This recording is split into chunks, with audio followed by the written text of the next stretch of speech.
So people have asked why the aspirations as an artist and the practical realities kind of dovetail. We knew that we had to have some way of limiting the player from disappearing off the play space, and when we made the original, it was a mod, and because it was a Half-Life 2 mod, you kind of had Eastern European city, spaceship, or blasted, desolate landscape, were your three options if you didn't want to start making any other assets. So it started off with these practical constraints. We don't want to set it on a spaceship, we don't want to set it in an Eastern European city, so it's got to be on this kind of like this desolate landscape. And we want to limit the player, so an island seems like a natural choice. And it's really interesting how you start from that, and we had this big lump of clay on a table that we were carving out paths and things to annoying the cleaners and things like that. And Jess and I were talking, and Jess started making sort of snippets of music to kind of go in there. And then all of a sudden we just went, oh, that's the story. Oh, that's what happened here. But it really started, I think, from the place.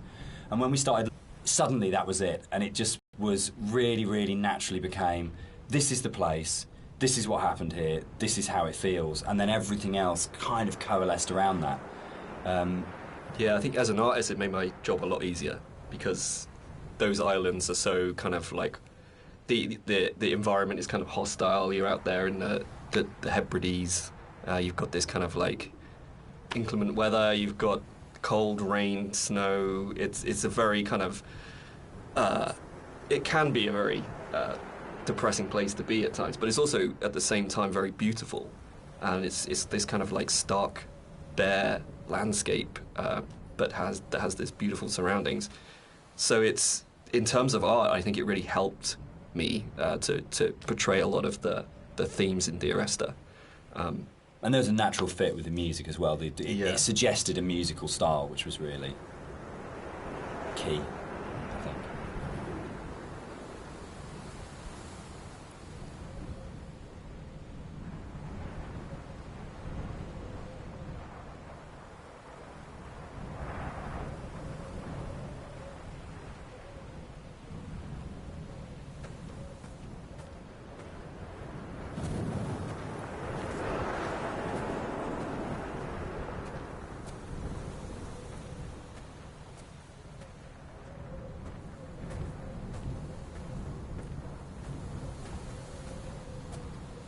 One of the things you're always trying to do as a composer is create memorable themes. And a slight confession is that probably the most memorable theme, which is Remember in Dear Esther, wasn't actually created for the game. Rob's looking shocked. So it was actually from a piece of choral music that I'd written years before, based on a Christina Rossetti poem called Remember. And one of the things I was talking about earlier was how I didn't have any budget. So I had this piece of choral music, and I thought, hang on, this is absolutely perfect for Esther, but I don't want to use all of it. So the only bit that you actually get in the game is the first line of the choral piece of music. But that actually went on to form the main theme of the music that I wrote. And I think for me it's really interesting about how things that you've written earlier, years before, sometimes come in really, really useful and fit. So I always tell people and students not to despair if something doesn't get used or doesn't work at the time, because actually there'll come a place or in a time where you think, hang on a minute, I've got something that fits. So in terms of that memorable theme, the Remember theme gets used in multitude of different ways during the game. And one of the things it does is helps you to identify the kind of psychic place that you're in the game. So the theme is played in lots of different ways, and actually you'll notice that as you go through the game, it becomes more and more broken and more manipulated and broken down as the player goes through the journey and as you're psychologically struggling to get to the end point in the game.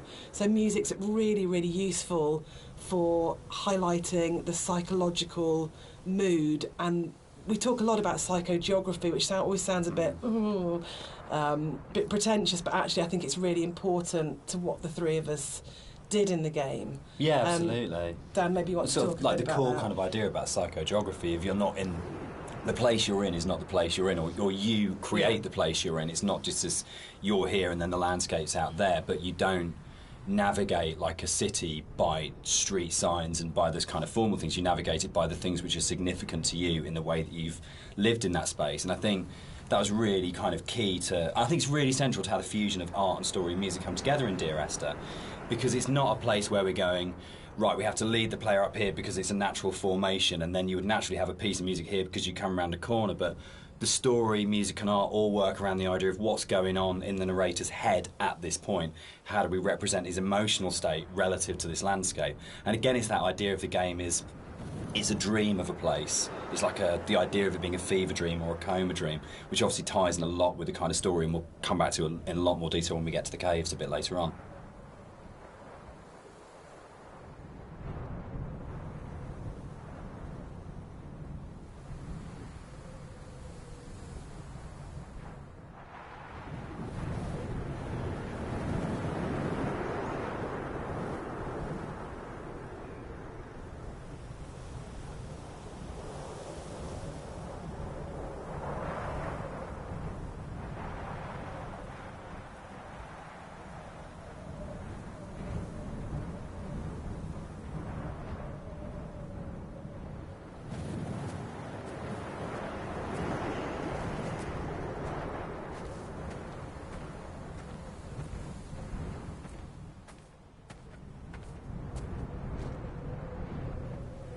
White Lines. Yeah. They actually did this. It was really cool. I found this historical document. They used to do this on Bora on a boat, and you would come into the island, you know not to land because it was infectious, which is the coolest, most amazing. It's one of those things where you go, it's almost impossible as a writer to come up with something as cool as that. It just has to be something that was actually done, and it's so sad as well. And I love this bit and the fact that we can do it because it feels really real because it references a real thing, and I know there's something really special about that, but it was always one of those bits in the game that I thought, we've got to be able to represent this somehow. We have to be able to get these things in here. Yeah, I mean, that's really interesting. I actually didn't know that was actually based historically in real life, but that's really cool. Because, I mean, my thing about the White Lines is that it was this completely surreal thing, but also it was kind of, it just added to the landscape. It was like, whoa, what the hell is that? And putting that into the game was kind of challenging, because to me it just seemed like, oh, it's going to be really hard to pull off in a way that's kind of realistic. But then when you look at the kind of art style of the game, it's not really a realistic thing. Like, everything is half imagined. So in that way it kind of really fit into the landscape, and it kind of creates this amazing sort of landmark that you see in the environment. And I just found it really interesting to hear about that. You know. I think it's one of those things where it's not a realistic place. And I mean, no game is a realistic place anyway, but one of those things where understanding that you're making something which isn't real, and you have that kind of capacity to be sort of, to explore it artistically. And we'll come back and talk about sort of like it not being realistic, I think, in a little while. But that's really, really important, because then you can say it's about what these things kind of represent or how they make you feel as a player, not about going, is this accurate? And I get really inspired by sort of doing a lot of research into kind of history and things like that with all of our games, because you can just find those things that just kind of like speak to you.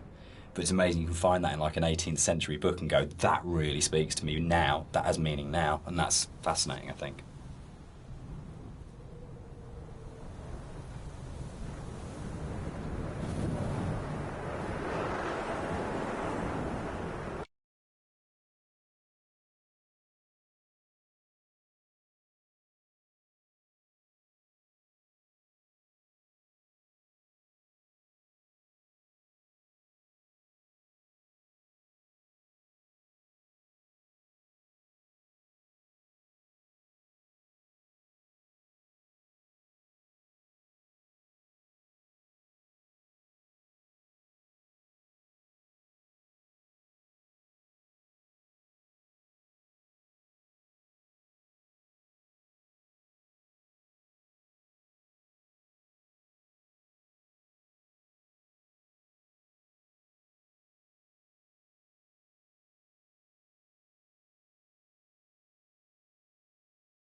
Something that I wanted to bring through in the art of the game was the same kind of fidelity that you find in both Jessica's music and Dan's writing.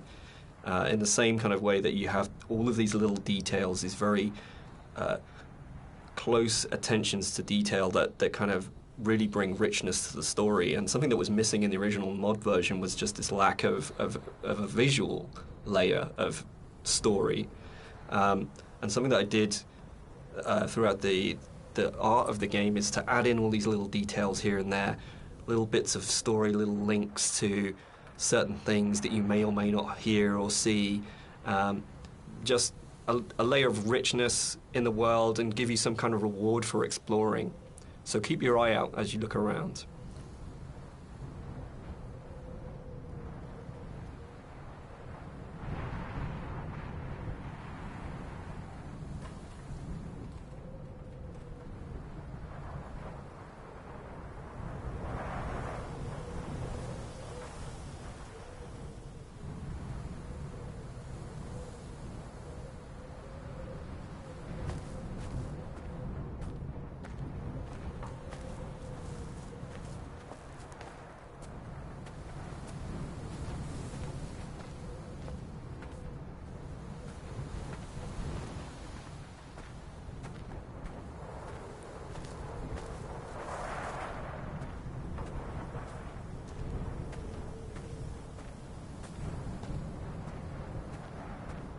There's a scene in Donnie Darko where Drew Barrymore's playing his English teacher, and she talks about Celador as being the most beautiful word in the English language, and about it's the sound of the words together.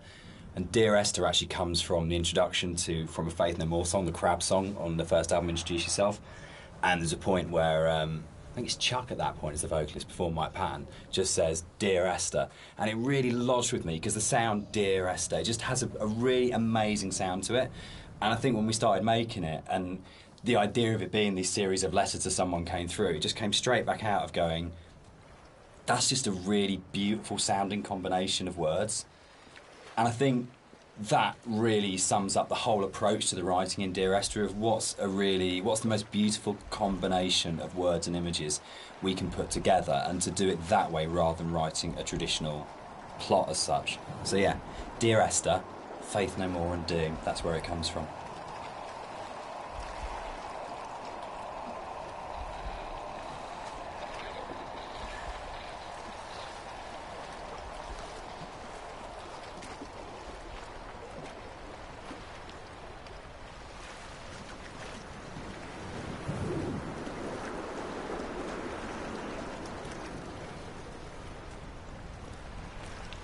I think the central question to the entire experience, for most people that have played it or are talking about it, is this idea of, is the island real? Is what's going on a literal event of a man walking across a Scottish island, or is it a dream that he's had? Does the island even exist? And one of the things that we try to do with the writing is to constantly lull the player into a position where they got an understanding, they made a decision about what they thought was going on, and then to undercut it. So you never actually were able to settle on any one interpretation. And that was the challenge I set myself when I wrote the original mod, was can we put a story in a game that not only lends itself to multiple interpretations, but there is no stable interpretation. Every single interpretation you have will always have questions, and you'll never be able to fully trust what you think you understand about the game. So it's challenging, I think, for that result. It becomes quite a challenging kind of game story because of that, because you don't ever get that situation to go, I understand it now, I can walk away from this thing and it's all closed off and it's tidy. It was a very deliberate attempt to say, no matter where you think you are with this story, you're always questioning whether or not that's right.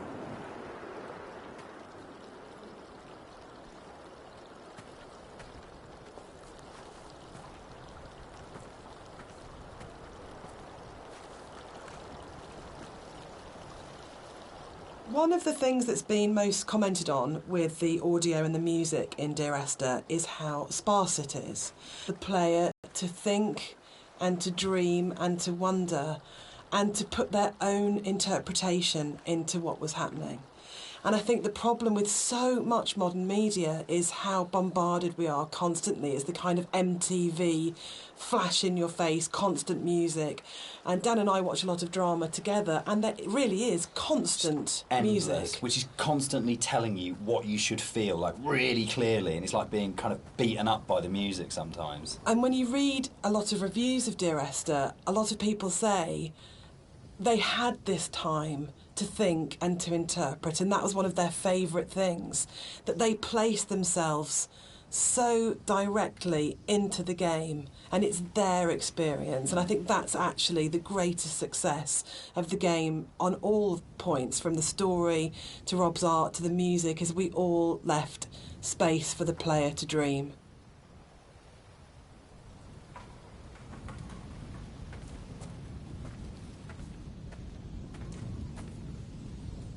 So there's a lot of places in the game where you see a lot of strange things, and this is very deliberate.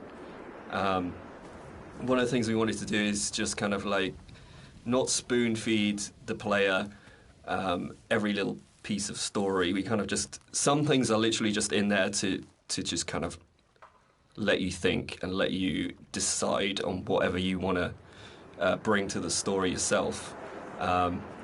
So it's kind of like I approached it like an impressionist painting, where you've got like this kind of very vague outline of things, but if you stare at it enough, you can kind of like fill in the spaces, and kind of the image comes together on its own. So a lot of these kind of strange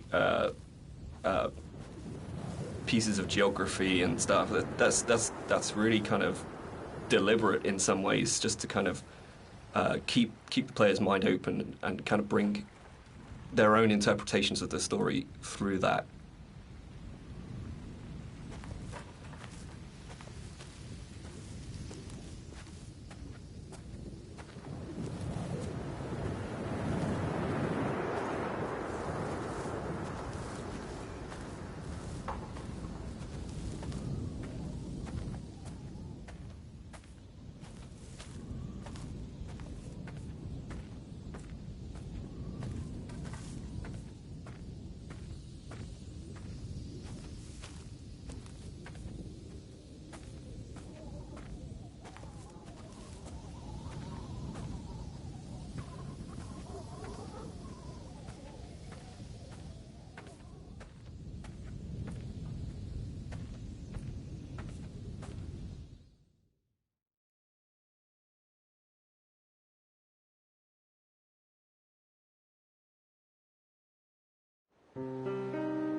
When I was originally thinking about how to write the music for the game, I suddenly realised that you don't see anybody in the game, and the most important character as such is the island itself. So one of the things that I did with the music was to write the island as if she or he were a character in its own right. And that's really important, I think, that you're going through this space and actually it's completely devoid of people, but the music in a way populates the island, and that the voice of the island speaks to you through the music. Which is interesting, because I think that's really come on in terms of later games we've done, that sowed the seeds for the way in which we approach music in Rapture, where it was very specifically the voice of characters. A Machine for Pigs as well, where the music was about being Lily's voice in the game, Lily's representation in the game. So it's interesting how, looking back on Esther, a lot of those kind of ideas were tried out here that then came on to take other forms in stuff we've done since.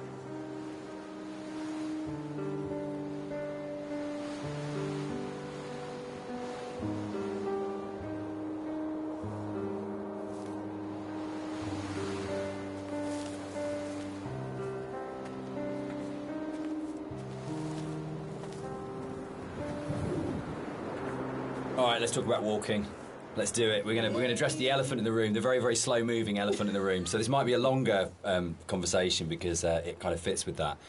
So Esther was the first of the what are now called walking simulators, and it was really interesting that for us it didn't feel that weird to have a game that was slower than normal, where actually there was lots of time to just walk around and think and look at things. And it was amazing at the time how this was seen as completely revolutionary, and it's really interesting, and it's amazing to see how many other games have kind of like taken it on board. For me, it came from, I didn't see it as being odd to have a game where very little happened, where you thought about what you were doing. For me, it was kind of interesting that you could play some of the best moments in Doom are the bits where nothing's happening and you're just doing it, or System Shock, or those games that I absolutely love. Those quiet moments were the really powerful ones. But Esther is definitely slower than a lot of games, and I think that's actually why it's lasted. I think if we did have moments where we went, should it be faster, should we put a sprint button in, but I'm so pleased that we kind of held our nerve and went, no, just as like in real life, I don't run everywhere because that would be weird. It's okay to have a game where you don't run everywhere, and actually it is a bit weird to run everywhere, but if you're going to do that, then you've got to support it in other ways, and I think the music was a really powerful way of supporting that change of pace. What's really funny for me though, Dan, is that shamefully I'd never played a game before I worked on Dear Esther, so I didn't realise that all games weren't like this, which is now looking back really naive. But I didn't realise that games didn't have, always have, this slow pace, and I thought there were lots of meditative games out there, and that actually wasn't really the case at the time, and that's exploded since. But in terms of the music, supporting that pace that you'd set emotionally felt really important. So if you listen to the music, actually the BPM is at a very slow walking speed. And it just almost, there's a lot of things now that say it's called entrainment, that it slows your heartbeat, or it can speed up your heartbeat when you listen to music. And actually, I think, and more than accept that speed, you actually start to feel that's the pace of your journey. And that I really like that about the music, actually. It just, it makes you just comfortable with that pace too. I think it just eases you into it. You feel relaxed.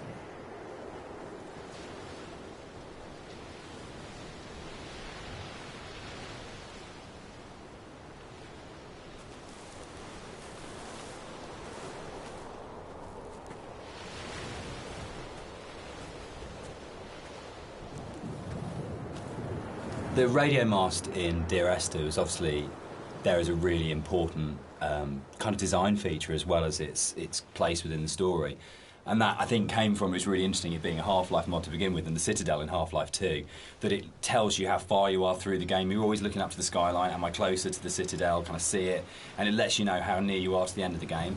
And it was really important, because Esther's so open in a way, and because there isn't this, you're not using kind of shootouts or kind of gating it with combat encounters to kind of constantly keep you moving, that it was really, really important that you always had that focal point of going, I know exactly from the beginning of the game, virtually right from the start, you know where you're going, you know where the game's going to end up, and you know that sooner or later you're going to be either at the base of that thing or climbing that thing, and it's always there, that red light. And I think particularly with the colour palette of the game, the fact that you've got this very, very, very clear red light that's unlike any of the other colours in the game immediately tells you as a player, this is what the shape of this thing is going to be, this is where I'm going, this gives me a purpose, even if the sort of moment by moment is a bit more abstract. Yeah, and navigationally as well, it helps you, it draws you in the right direction as you play the game. You can never get lost if you just follow that one landmark. Yeah, I think it's a really interesting place of where that sort of traditional game design is still, there's loads of it in Esther, it's just not necessarily done in quite the same way.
So something you'll notice as you look around the environment is, you know, from a distance you see the landscape. It's kind of a beautiful place in some ways, but something I wanted to bring to the game was that there's this second layer beneath the surface. Whereas if you look at things closely, you see that the actual island itself is very polluted. It's kind of very rotten. You know, everywhere you look, every rock, every grass surface, it has this layer of filth on it, and it's kind of been put in there just to kind of emphasize further that this island is a really unpleasant place to live. It's like if you scratch the surface, you see like just how corrupt this island is.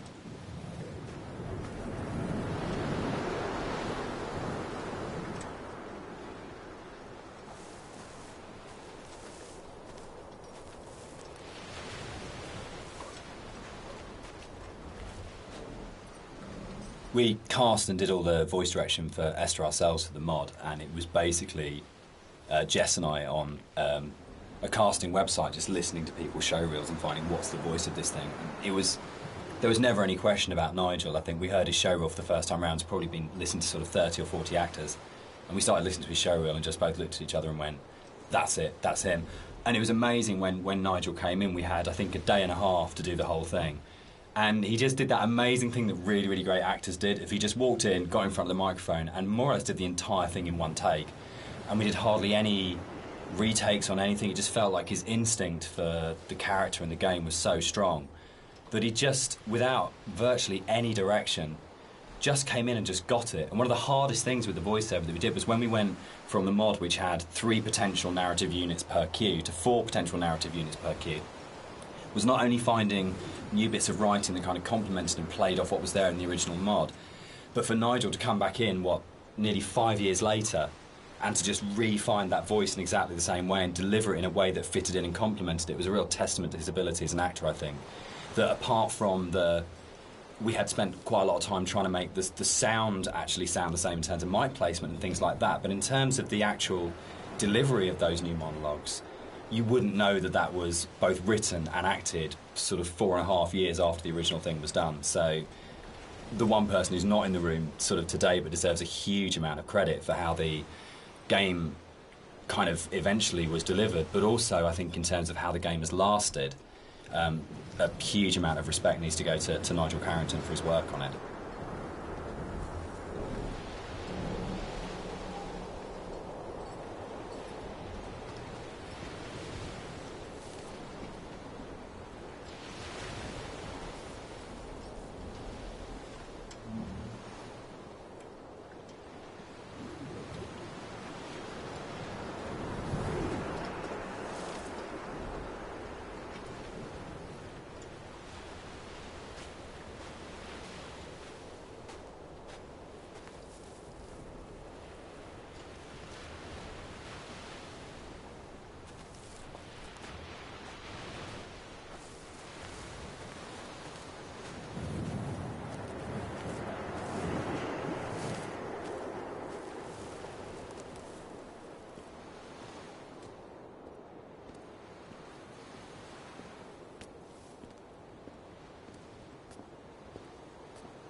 So this hole in the ground was kind of a difficult thing in some ways. It's a bit of a challenging aspect of the game. Because,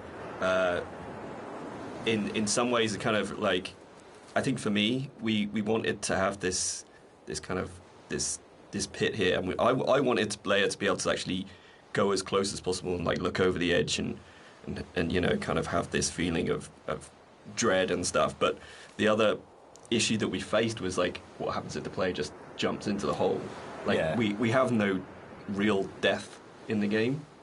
And from a design point of view, Dan, I mean, I don't know what you it was really hard because you know, it was a game where we couldn't let the player die. We didn't want to have respawns, but we had to handle the fact that there would be both accidents where the player would fall off a cliff or something, but also the deliberate urge as a player. You know, the first thing you're going to do is go, great, there's an ocean, how far out can I go? Or there's a cliff that's really high, can I jump off it? And how do you have death in a game where you can't have the player die? Because if the player starts breaking up the experience by dying and reloading, then you're in you start breaking the experience a lot. So yeah, I mean, we didn't want to also have like artificial boundaries, you know, where it's like an invisible wall. Like if you take a look through the game, you'll never see a place where you think you can get to, but you can't. There's always some kind of actual natural boundary or man-made boundary. So yeah, that was the other thing. We didn't really want to create this invisible wall around this thing. So it kind of, the whole drove the way in which that sort of the very weird audio visual, probably one of the most dreamlike bits in the game, where if you do die and you get the kind of the heartbeat and the strange flashes of visuals. And I think in a lot of ways, if we hadn't had the hole there and we hadn't had a place where we go, right, players will jump in this hole, we have to start from that basis, they will throw themselves down this hole, it kind of gave us the impetus to really, really focus on it. And I think the stuff like the drowning deaths and the cliff deaths are strong because the hole was there, and I'm not sure if the hole hadn't been there, whether or not we'd have arrived at that way of handling it, which I'm really proud of. I think it's a really incredibly creative, interesting way of handling a player going out of bounds and of actually being able to reset the game when the player's basically done something you ideally wouldn't want them to do.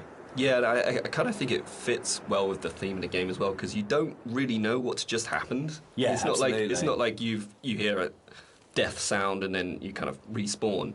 It's this kind of like very soft, very ambiguous change. You know? There was a point in the original mod where if you died, it would do the whole Half-Life major fracture detected. It always brought a really good tone to the game. Yeah.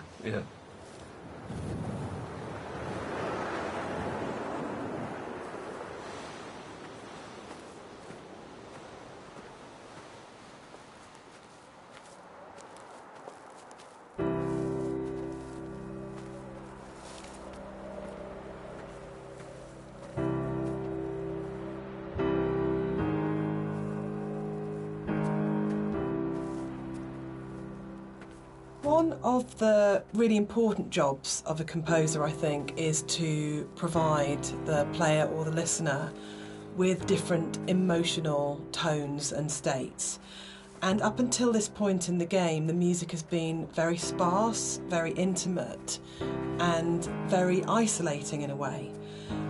But the island is also a beautiful and magnificent place, and what I wanted to do at this point for the first time in the game is to create something that was really epic.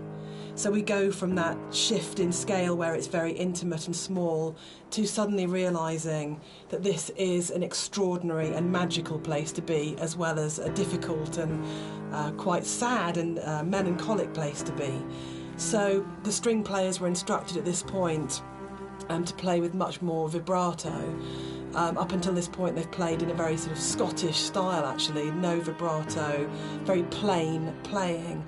But this was a really beautiful cue to write, actually, because that has that scale. You suddenly realise that the island is really big, and you know, you have this beautiful vista being where they are. Yeah, I think that's it. Can I? Yeah, I was going to say, this is actually one of my favourite parts of the game. It's just where everything, all the elements kind of come together perfectly. You've got the music, which is just epic, as Jess has said. You've got the landscape, which is kind of like this big open space. You've got all the little bits and pieces that I put into the detail of the environment, like the movement. There's leaves blowing around. There's the clouds in the sky.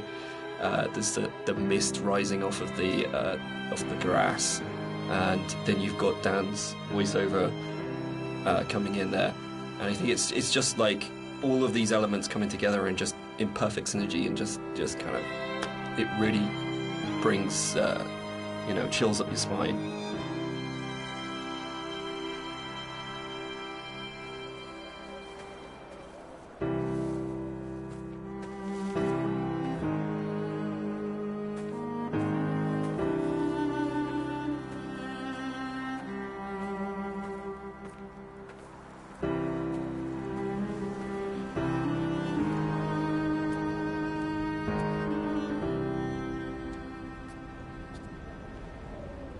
Inside the bothy, there is a randomised chance that you can find an ultrasound picture on the table, and I think it's the one instance of randomisation in the game that is like the pinnacle of it, because the idea that Esther was pregnant when she died changes everything emotionally about how you understand the story. I'm not saying you don't care as much if you don't find it, but it just adds this other layer of just the ground falls away from him the first time I saw it, and the meaning of the crash in Esther's death just means so much more when you go, it's not just about her, there was an unborn child here.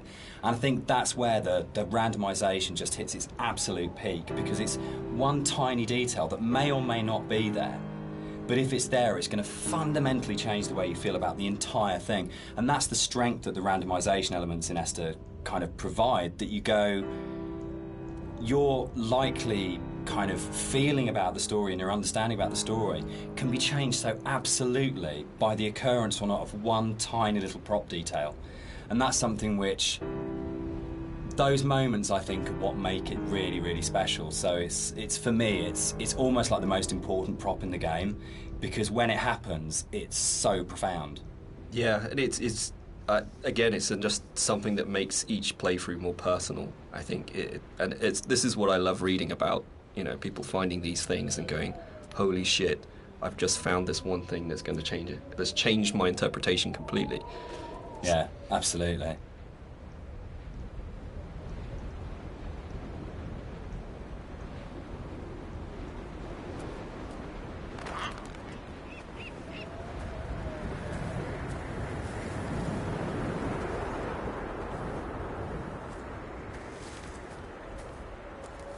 So as you leave the bothy and the seagull takes off, that's the one jump scare in the game, which is kind of interesting, because when we made it, we kind of had to, we kind of called it a ghost story, but there was no intention really. We kind of wanted this dreamy, hallucinatory type thing. But when it came out, people started coming back and saying, this game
was absolutely terrifying. I was really, really frightened. And that was really amazing. And I think it's because nothing happens. We're so trained in games to go, there's stimulus all the time, that if nothing happens, you're waiting for something to happen. And kind of, I tend to go back to again and again the whole sequence in Dead Space 2 when you go back to the Ishimura, and it's like the best bit of Dead Space 2, because for what feels like hours, but it's probably only about 15 minutes, nothing happens and no necromorph comes at you, and it's absolutely terrifying because it's just this space and you're just left in it. So I think the kind of the bird here is really interesting because it can actually really, really make you jump. But I don't know if that was part of why people were saying that the game was really scary, but it was a real surprise when people started coming back and saying, this is a frightening game. And I don't know how much of that is to do with the ideas in the game are frightening when you think about them, and how much of it is to do with just the emptiness and the lack of kind of things in the game make it a really quite stressful or quite frightening place. But it was a real surprise, I think, that sort of reaction from a lot of players when we shipped it.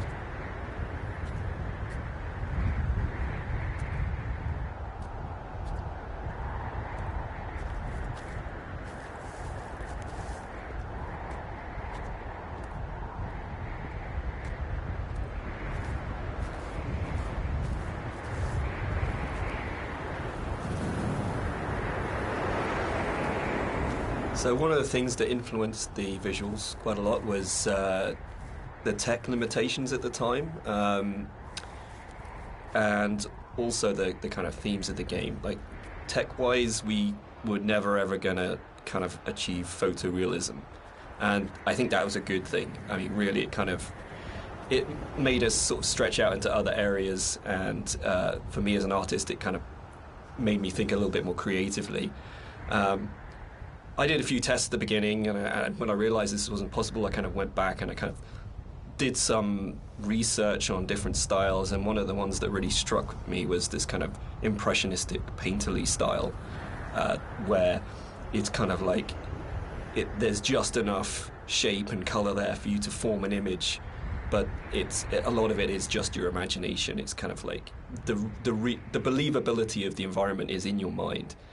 So this is something that I really wanted to bring over into the game, and you'll see a lot of landscapes that kind of look very surreal, very kind of unreal, and that's mainly due to this impressionistic style.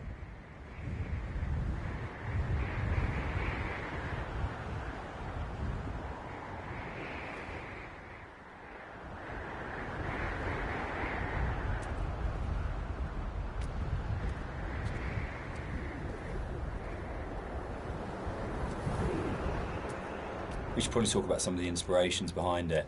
I'm on a strict you don't talk about Stalker kind of thing going on here. But when Rob and I started talking, I think one of the first things that we kind of discovered was how much we're both obsessed with Stalker.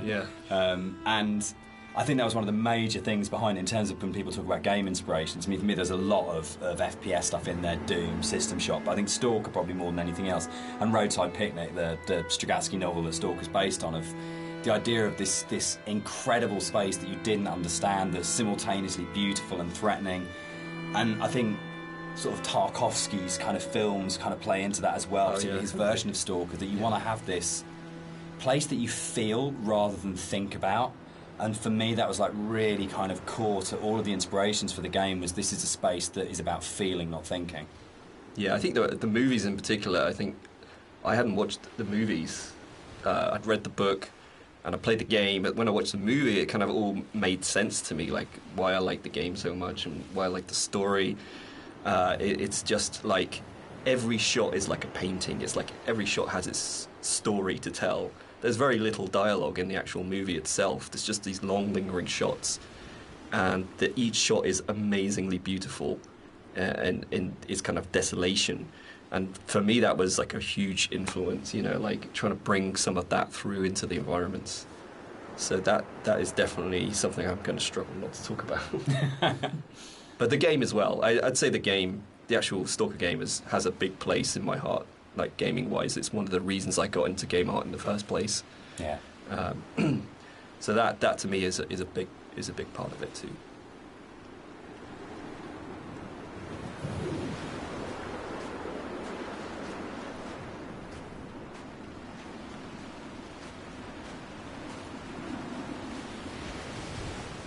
One of the more interesting and challenging things to do in the visual side of things is to kind of create an emotional connection with the player.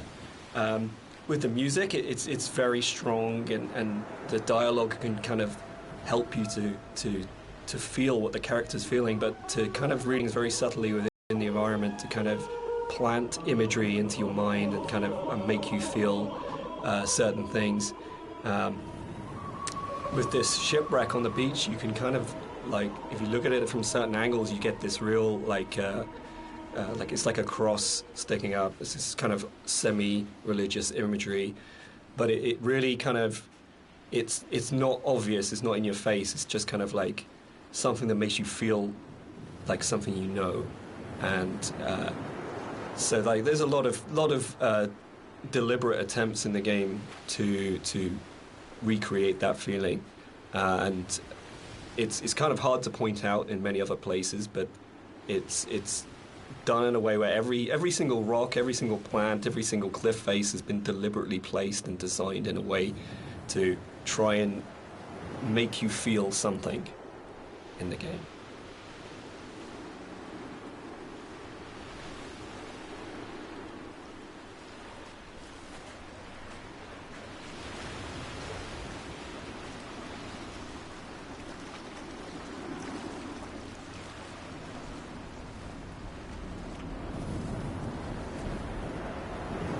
One of the really important images in the game is the radio mast, and the soundscapes that I wrote for the game are really tied into this idea. So it's the concept of the tortured sounds that they're so broken down, they're so manipulated, and it really is supposed to represent the inner state of the protagonist at this point. It's that fractured understanding. So it kind of works on two levels, actually. We have the narrator who's trying to understand the journey that he's on, and we also have the audience's journey and their struggle for comprehension to understand what's going on in the game. So this distortion, this breaking down, this fragmented, kind of tortured sound really ties into the idea of the radio mast and that idea of communication, actually. That the game is trying to communicate something to you, the narrator's trying to tell you something, but it's so difficult to understand what that is.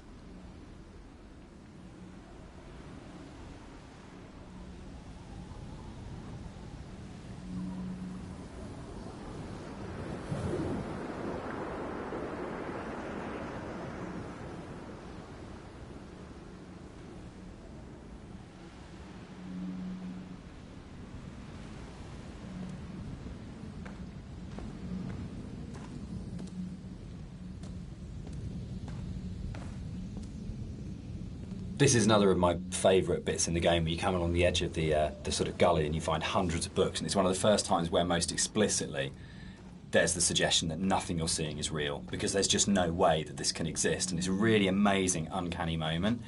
But it works, I think, for me, because you just go, I don't understand it, but it's lodged somewhere in my head, and I can't get rid of it, and I can't unsee this. And I think for me, like in terms of my influences from books, I mean, there's the obvious sort of stuff like with Burroughs, Cut Up and things like that going on. But it comes to the kind of books that I really love, that, like Roadside Picnic, or the other one by the Strugatskys as well, I absolutely love, is The Ugly Swans, that's just full of these images that you go, I don't understand, I literally have no idea what's going on here, but I can't shake it, it's just got its hooks in me. And I think more recently you've got books like Jeff Vandermeer's Annihilation does this so well, where nothing is understandable, but you feel the logic, but you can't understand the logic, but you feel like the logic's there. And that, I think, is a really powerful thing that games are so good at doing, of creating these things. And I think where a lot of game writing for me becomes kind of the wheels fall off it, is that they have these amazing ideas, and then suddenly there's this huge rush of going, right, we've developed this mythos and we've shown you all the tips of the iceberg, which are really interesting, but now we're just going to show you the whole iceberg. And actually that's never that satisfactory as a player, because it robs the mystery. And I think the best game writing is those kind of moments where you go, I feel like there's something just outside the edge of my vision or just on the edge of my hearing, but it's the confidence to go, that's it, that's all you get, and the rest of it is up to your imagination. And I think it does loop back to games like Stalker. I think Skyrim at its best does it so well, where you just have these moments where you think, I want to know, but it's going to be down to my imagination to draw those things. And the player's imagination is the most powerful thing you've got in your design kit. There is nothing you can put on screen, there is nothing you can do with audio, there's nothing you can do with dialogue that will ever be as powerful as the player's own imagination. So if you oversell the idea and oversell the image, what you're actually doing is you're kind of not only robbing the player of the opportunity to invest in the game, but you're also fundamentally opting for a weaker tool than what the player can bring to the experience themselves.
The caves in the game are really interesting because it's a very tonal shift within the whole visual look of the game. It's kind of like this more organic, more surreal, dreamlike landscape compared to what you're used to before this point. It's we kind of used the visuals and this kind of unreal theme very subtly, but here it's kind of at the forefront. And it's, to me, has kind of been designed as this kind of journey through the inner self, through the body, and it's really designed to be a very different experience compared to the rest of the game.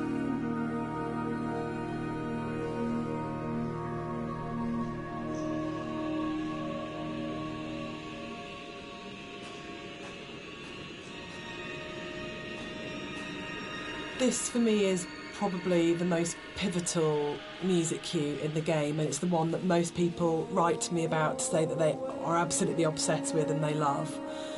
It's the only music cue that has singing. It has a female voice, and I think that's a really important shift for me, that you've gone from this beautiful string music, but it's quite abstract, into what is effectively a song. And with lyrics, so you're actually explicitly saying something as a composer at this point. The other thing that I think it's important to say for me is it's the biggest shift from the music that I wrote for the mod. It's the same music, but the act of having it sung by an amazing singer. I sang it on the original and it's really bad, and Clara Sanabras re-recorded it. And it's what good actors do, it's what Nigel Carrington did, it's what good musicians do, and they take something that you've created and they just shove it up into the next level and make something that's good into something really extraordinary. And also for me, I think it's a point where the environment art and the music just meld so beautifully and so seamlessly into one. I mean, on a personal level, I've played the game hundreds of times now, and I still enter the caves and I look at Rob's work and I'm just absolutely overawed, just gobsmacked by its beauty. And I just think it's a really magical moment in gaming for me, actually. I know that probably sounds really dramatic, but I just think it absolutely hits something where everything just works together. And the music is so dreamlike. You know, Rob has talked about the journey through the body, and I think that's absolutely, for me, the music becomes so organic and fluid and actually very feminine and female at that point. You're hearing the voice of his love.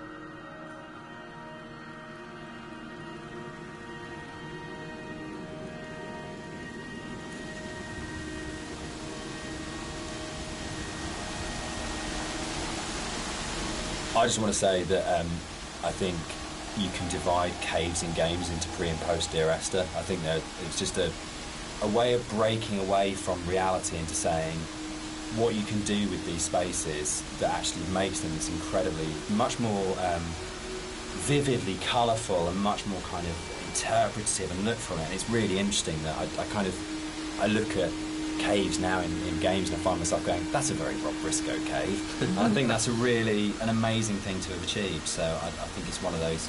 It's great paying other people's work compliments. I enjoy that because you never feel like you're being big-headed about yourself. But I think it is.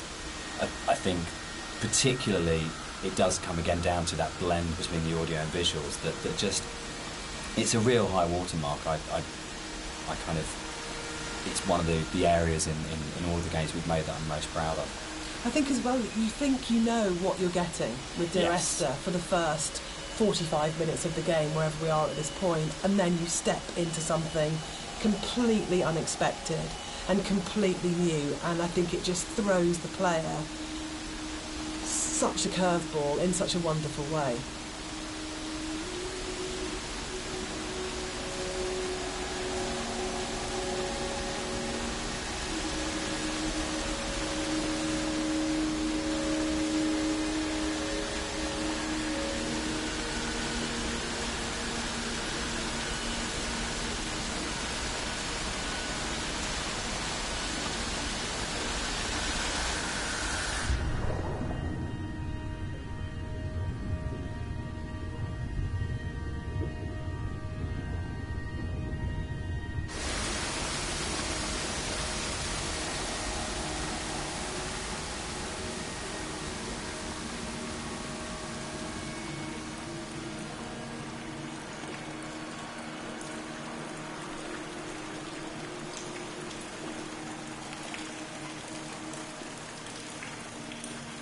I think when you're designing a game, it's very easy to get very locked into what the system can do. And you're trying to deal with all the different variations of things that if a player does this, then this. And we have to deal with the consequence here. And our lead designer, Andrew, and I talk about this all the time about you might have an idea, but then how does this radiate out throughout the entire system? And you get very caught in the idea of what the system has to be and how robust the system has to be and this kind of thing. And I think what's really important as a sort of a designer or as a creative is that understanding that actually the real game is happening in the player's head and that the system can be whatever you want it to be, but if the game isn't running in the player's head as opposed to on the screen, then you're missing a trick. You're not letting the game be everything it could be. And I think the great thing about working with a game as simple as Esther in a way is that those sort of consequences of player interaction, there's not a huge number of them in the way that there might be with a very mechanically complex game. So you can really heavily focus on what is the game experience that's being played out within the player's sort of mind and heart at the moment. And there are other, sort of, I know this is a kind of a way of approaching game design that has become increasingly popular over the last few years, and like Journey was a really, really good example of that game company really focusing on what's the emotional experience of playing this game. But I think, again, it's probably one of the reasons why Esther has lasted as long as it has done, because it's not a mechanical exercise, it's an exercise in trying to inspire you as a player to have the deepest experience and the deepest engagement and to really run the game in your own head rather than being something that you're sitting 6 feet away from, kind of interacting with. I hate interaction as a term for that. I think it becomes very cold and mechanical and systems driven. And really, interaction is completely trivial and pointless if there isn't an emotional engagement with the player and you haven't moved it away from the screen and into the player's head.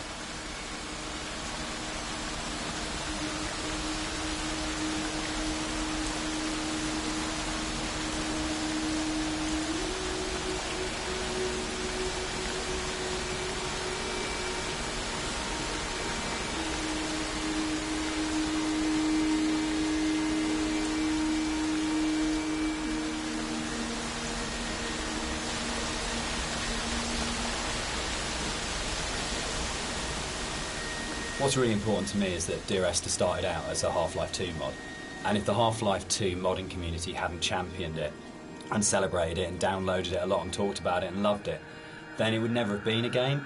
So it's never really bothered me, the kind of is it a game conversation, because as far as I can see it was championed by Half-Life 2 modders, and they made it what it is. And so if you've made something that the real kind of hardcore of the hardcore, in terms of these are first-person shooter modders, have gone, this is really good and really special and we're behind this, then you've already got the support of a really amazing gaming community, and the fact that they championed it, we owe them a huge amount in terms of where we are. And I'm really proud to come out of that scene. I'm really proud to be a company and to be sitting here talking about a game that started life as a mod. Yeah, I think they're the ones that have really kind of like pushed us forward and given us the passion to be able to take it to a commercial level and give us the confidence to make us believe that there's an audience for this kind of thing.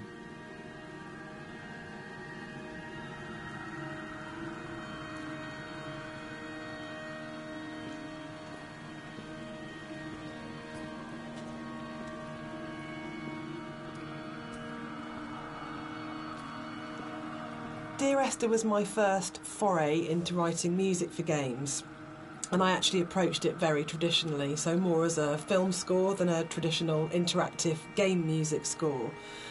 And what's really interesting for me is that the lack of interactivity in the music was never a problem for anybody that played the game. And that's a separate discussion, but there's a big schism between game music composers of how much the music should be following the player at all times in terms of interactive music. But one of the reasons I wanted to say something at this point was that this was my little first journey into thinking about how you write music for games rather than films. So I had this song that was a certain length, and Dan said, well, we don't know how long the player is going to take to traverse through that space. And I thought, oh no, he's right, and slightly panicked. So this was a very simple solution where the song was split in half, and then I wrote some drone music that could just play for as long as was needed as the player walks through the space, and then the second half of the song would seamlessly play. And it's very, very simple, but it's quite emblematic for me in terms of my career, because it was the first time that I had to think about the player. Because with film music it's so simple, you know exactly what's going to happen when, but this concept of interactivity was so new for me, so I kind of look back at it fondly because it's quite a basic approach to, you know, compared to something like Everybody's Gone to the Rapture, where that was an open world adventure where I had to really think about the player and their movement through the space. So I kind of look on this very fondly, this moment in the game.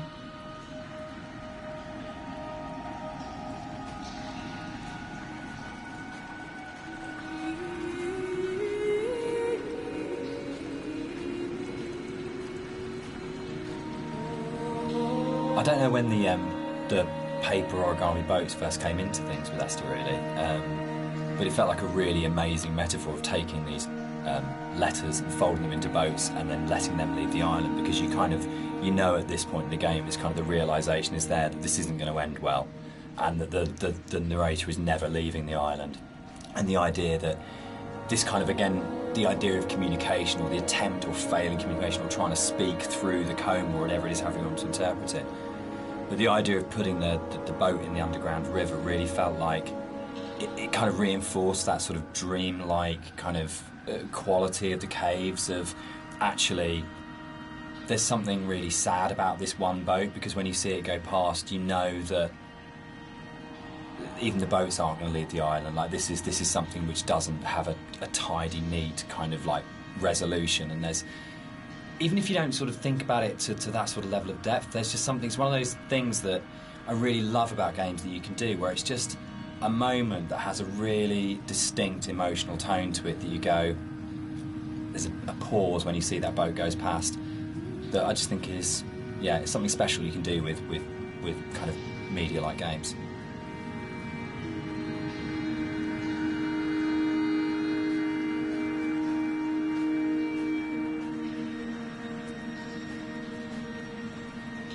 In a lot of ways, the caves were the hardest area of the game to actually write, because we knew we didn't want to have much voiceover in there. I think because of the strength of the music, and this goes right back to the original mod, we wanted that to be the voice and for it to be a chance for Esther to speak rather than the narrator. And we also wanted to have this break, so when the narrator came out from the caves, you had a real definite sense of something happening, and that he had changed as a result of this journey. So it meant it really felt wrong to have a lot of voiceover within there, but then that made it really difficult, because then it was, you had like 4 one-sentence lines in there, and each one of those had to have an absolute clarity and to really, really kind of work. So I think for me, it was really interesting. It's like the difference between writing kind of fiction and writing poetry. When you read really amazing poets, and you have that incredible surgical precision where every single word is considered and placed so absolutely. And rather than being able to kind of, because the narrator rambles quite naturally, it was able to, you could kind of get into the flow of the narrator's ramble in other places in the level, and this was a real challenge, because suddenly I was having to write like a poet, of going, every single one of these words, every single cadence, every single sound has to be absolutely perfect, or it'll just feel like the narrator's voice is intruding on the rest of the experience. So it was, yeah, I think definitely the most challenging area of the game as a writer.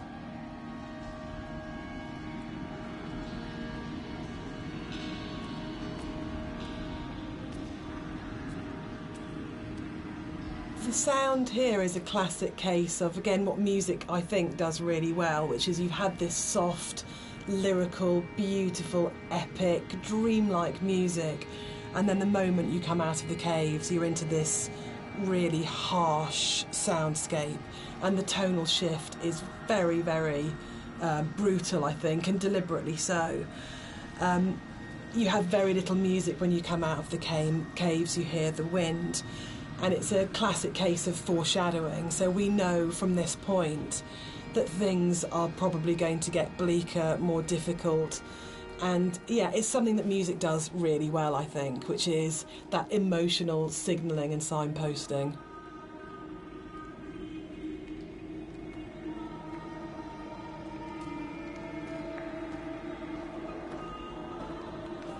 This whole area moved, didn't it? The original mod, this was a cave right at the beginning of the caves where everything was written, and it moved to the back end of the level, and we have this long corridor that's full of these kind of it's the point of high madness, I think, in the game, isn't it? Yeah, it's kind of just where you feel like you're losing the plot completely, both like visually and auditory, and you know, it's kind of like this really frenetic moment for me.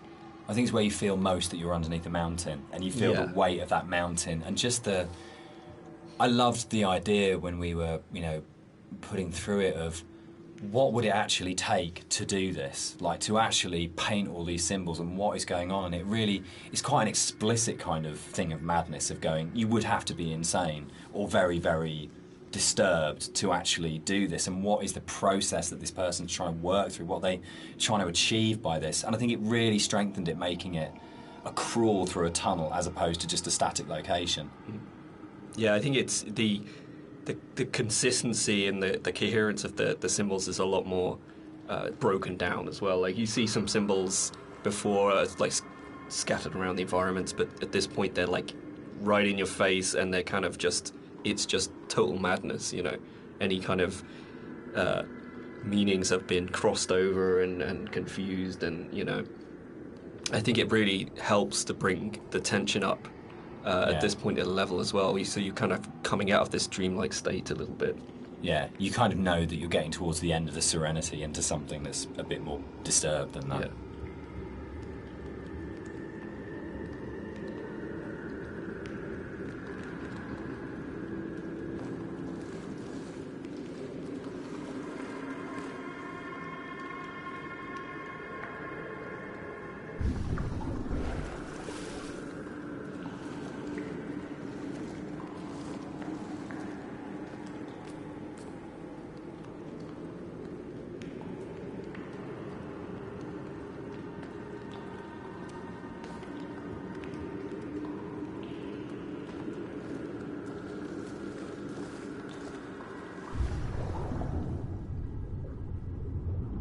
This is a bit more of a contentious one because we disagree on this one. I struggle with this. With the points in the caves where you duck above and below the water, and you have to have that transition of audio. And I love the audio on both sides of the surface tension of the water, but I really struggle with you breaking water because it's such a hard edge to the sound. And I don't think there's any other way around that.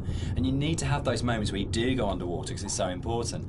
But it's one of the areas that's never sat very comfortably with me because I feel like in a level which hasn't got a single edge in it, it's the one edge within it, and it breaks me. And that's why I think it's so successful, because you've been lured into this completely hallucinatory, dreamlike world, and then all of a sudden, as a player, you're literally gasping for breath. You're coming up for air. And I think when we're talking about that metaphor of the body, for me, it's so about birth, and it's about this coming through the water, and actually it's a moment of realisation for me, but you're having to go back under again, and you're diving down. So for me, without wanting to sound incredibly pretentious, it's about the fight between the conscious and the subconscious, and that struggle. Booyah! There's actually a really interesting thing about that underwater section there, though, is that, I don't know if you remember, but you had a certain piece of music that plays when you're underwater, and to me, I really like that. It's kind of like because at this point it's kind of like a very calm, relaxed type of a journey, and you go on the water and it starts to break apart a little bit, and it's almost like, that kind of psychosis is still there. It's not complete bliss at this point, and and it helps to build the atmosphere up to this final jump. So we're both saying that Dan's wrong? Yeah. Excellent. Yeah. That's good. That's the way it should be.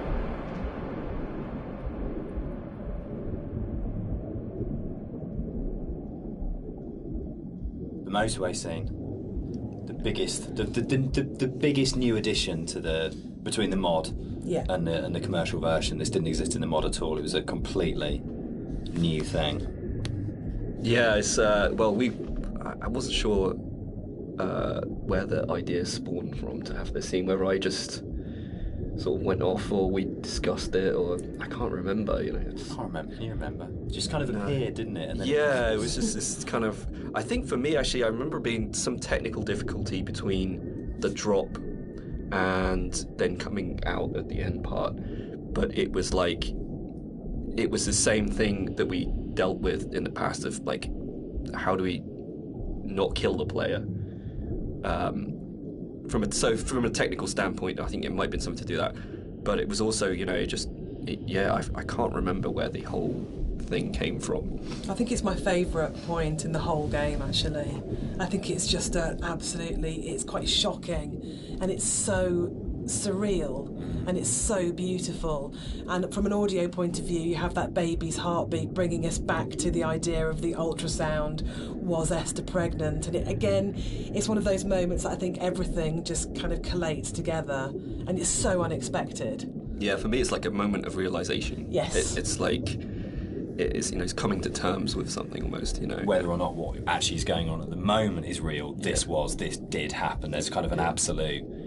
I remember playtesting it, and I didn't know that the car can get switched out with a hospital gurney, and I must have played it. I was like 3 or 4 times into playtesting it, and the first time it switched out and it was a gurney, and I really remember kind of sitting there and going, "Oh God, that's just," and really being just stopped in my tracks by it. And it's one of those weird things you get when you're making a game that you'll never have those moments that a player does, where it all so well. It's really, really rare to be in a situation where you actually get a genuine fresh player's eye view on what you're making. Yeah, I was always a bit worried that it was maybe a bit too literal. Like we gone a bit too literal with that. But I think looking back at it now, there's still a lot of strangeness going on there. Obviously, it's the whole scene is unusual, but there's still these like very subtle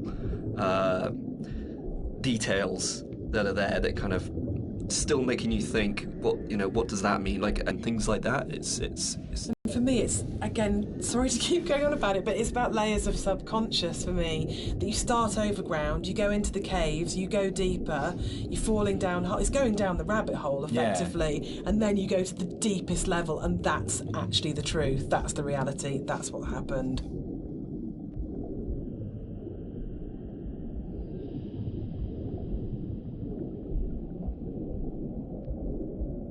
So the admission really is that I did play fast and loose with the geography of the M5. There isn't actually a welcome break service. It's just outside the junction of Sanford. But As we has also been know, pointed out to you. players. I mean, what a thing if you make something that's based vaguely on somewhere in real life. In terms of a compliment, when you're getting emails from players going, there isn't a welcome break there, and people really trying to work out where is this, and whole threads about where on the M5 it is.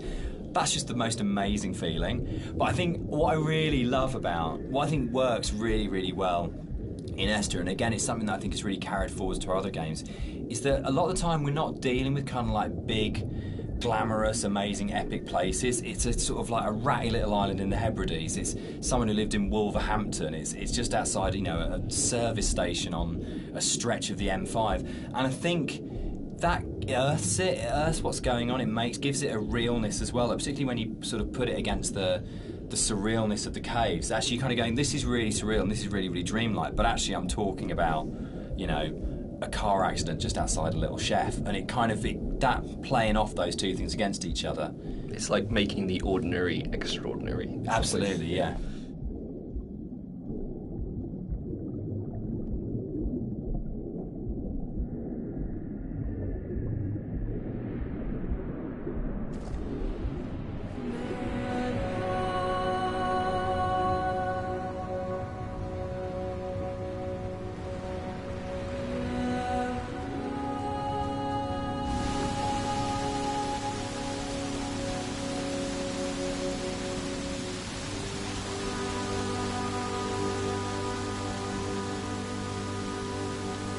This scene for me is like really, really iconic because it kind of brings this idea of the caves being an inward journey through the body together. It's really kind of like a symbol of rebirth, and it actually brings together a lot of the visual goals that I wanted to achieve with a lot of the symbolism in the game. Like, I've talked a little bit about how the environment was kind of designed to provoke emotions, and kind of the impressionistic style gives you just enough information to make you think of things and feel things. But this is probably like the antithesis of this, and the whole feeling of rebirth here is quite strong. I know Jess. Yeah, the music's really supporting that. Yeah. Because she sings always, always throughout, we've got always, always, and then she sings never, and a moment of absolute soaring. It's the climax of the music. As you come out of the water and the music kind of swells, and you just kind of, it is like a moment of change has happened in some way, and it's rebirth, isn't it? For me, it's his moment of clarity and acceptance and understanding of the reality of what's happened. And you're literally moving towards the light at the end of the tunnel. Yes. You're actually doing that as you go through. But the music, especially, I think before the music got layered in, that scene was nowhere near as kind of powerful for me. Like, that kind of just totally made it.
Dan and I had worked on lots of projects together, non-game projects, before we made Dear Esther.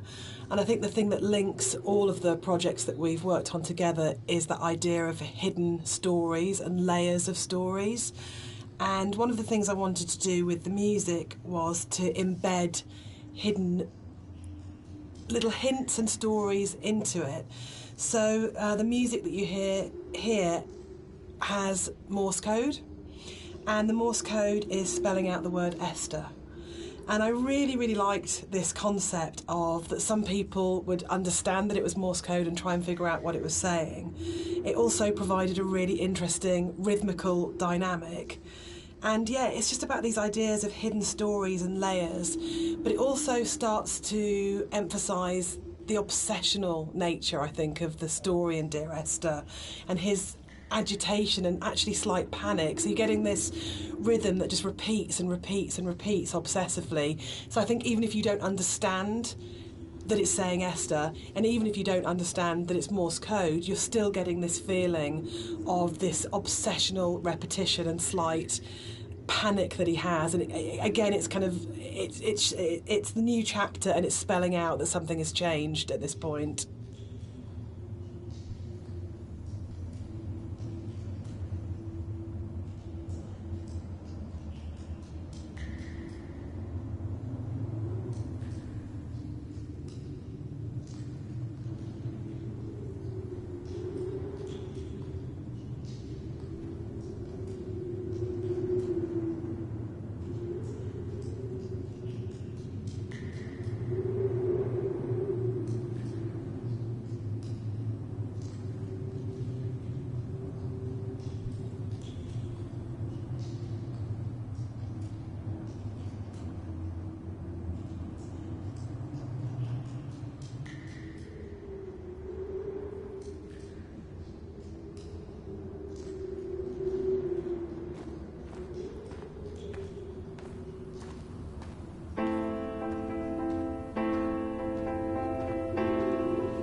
It's probably the level which has changed most from the original mod. I think it's much bigger than the final level in the mod. And one of the major changes in there was in the original mod, the whole side of the cliff face was covered in painting and writing, and a lot of that moved inside to that corridor in the caves where it's really obsessionally painted on.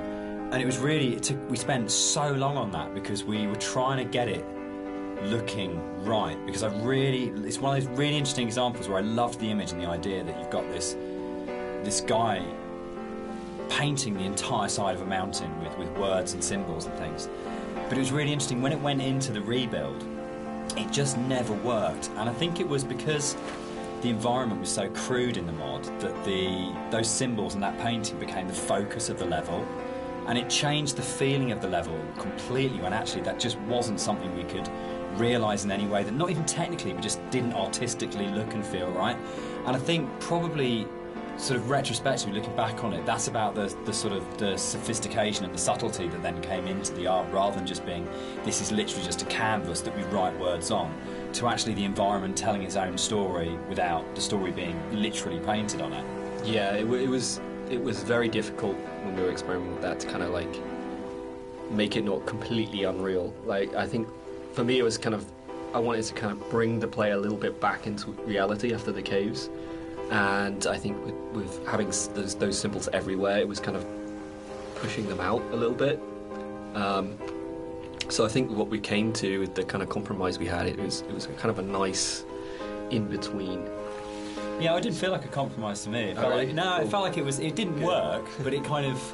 But those symbols were coded, like there's the hill in the background when you're standing right at the end of the boat and you look back, and you suddenly realise that the shape of the mountain is the shape of a woman lying on her side asleep. And that, I remember seeing for the first time around and going, it's saying the same things, but it's saying it in a much subtler way than in the initial there. But it was definitely challenging going back to how do you have a deep, complicated, subtle art style but still manage to have something which is very sort of stark and symbolic laid over the top. It was much more challenging.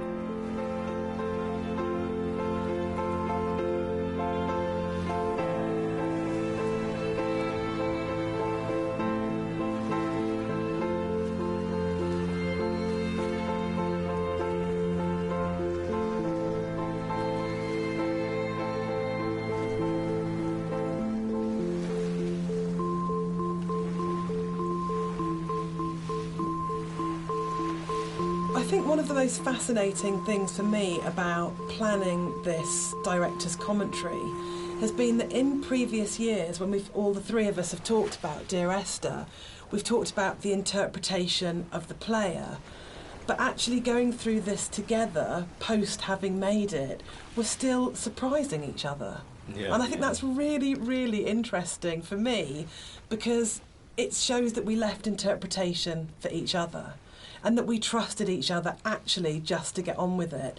And because we each brought our own special and unique contribution to the game, we didn't have to, in a way, talk it to death or say, you have to justify every idea you have or talk it to death or explain it. That Rob's idea that the island is very tainted and corrupt, and my idea that Dan didn't know that the whole level of the caves is a birth metaphor. I think it's really amazing that we're still finding out things about the game that we didn't know. I think it was nice when I came onto it, because Dan was basically like, he gave me a bunch of materials, but he left me to my own devices for a lot of it, and we kind of like, I'd finish the level and Dan would play it and give me some feedback, but he was very kind of like hands-off at the beginning, which was really nice, kind of. So a lot of my interpretations just came through that downtime where I was just kind of like going off and doing my own thing. And so yeah, it's like interesting to hear Dan talk about it sometimes, because there's some backstory that I've never even considered before. And obviously hearing Jess talk about it as well is really interesting, especially when it comes to the soundtrack. It makes me look at things in a very different way. So yeah, it's really interesting. I think for me, like, making games is so inherently collaborative, and you have people coming together with different ideas and different takes on things. And in a way, the least interesting thing you can do with that is to structure it all so heavily that there's no space for each individual person to bring what they're thinking to it. And I think the best games, well, for me, my favourite games are ones where you can really feel the personal footprint of each individual developer and aspects of it, and it feels like it has been a genuinely collaborative exercise where everybody has thrown ideas into the mix and everybody is bringing something to the table rather than people are just following a kind of a really structured plan. So, yeah, I think it probably is one of the reasons why Esther has had the sort of life it's had since release, is because there's 4 people if you include Nigel, all bringing very different things to it, and it gives it a huge amount of depth for something that's so simple on the surface.